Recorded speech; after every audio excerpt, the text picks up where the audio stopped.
Good morning. It's the Memorial Day weekend, and I want to show you my art progress for this weekend. But first, let me show you these books that I've been reading.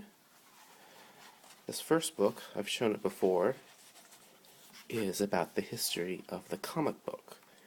More specifically, it reprints some early issues of famous comic book characters or just kind of prominent properties. This is the Smithsonian book of illustrative comics. So we see the first appearance of the Batman here by Bob Kane and Bill Finger. And if one examines this, one can see the kernels of the Batman mythos, which I shall not belabor here. One thing I do find interesting about the Batman is that the Batman was created to be a commercial property from the get-go, a little bit like Garfield in the late 1970s, in the sense that Batman was meant to be a popular character who could be put into merchandise and appear in a variety of situations like that.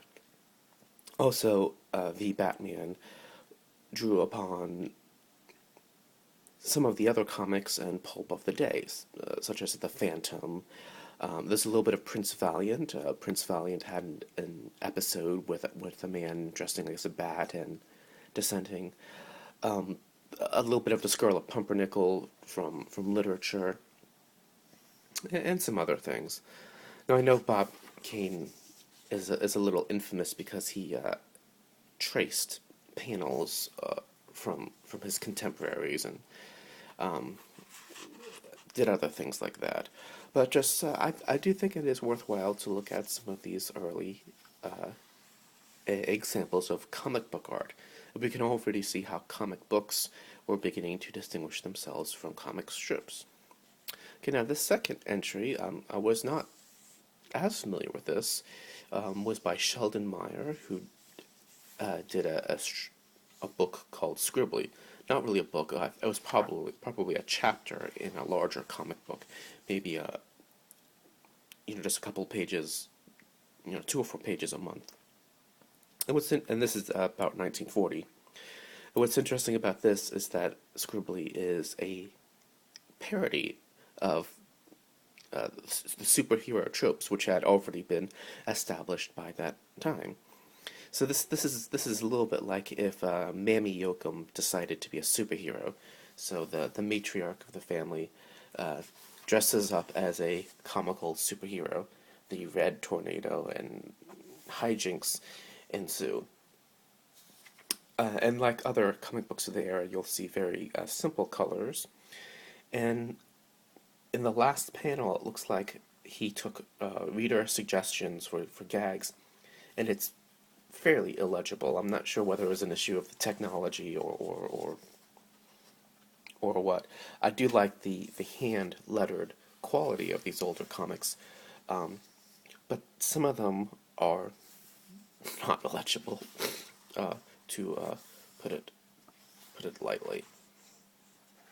Anyway, another book that I'm reading is the history of comic strips. This is called The Funnies.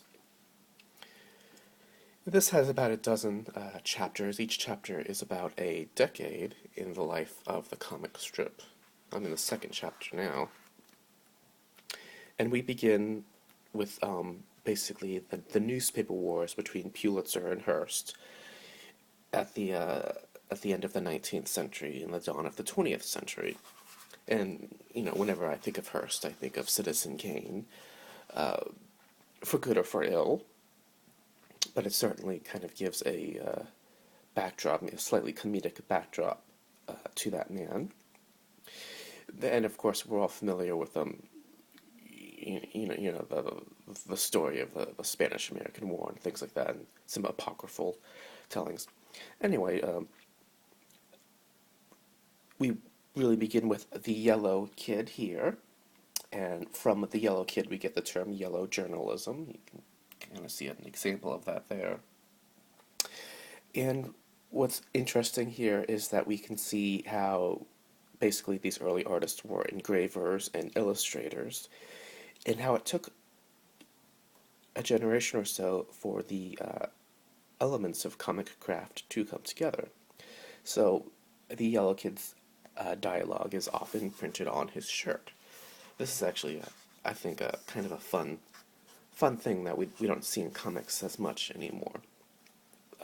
Creative ways to show dialogue aside from just balloons. I mean, we can just have words in the air or words in someone's hair or some type of decorative design.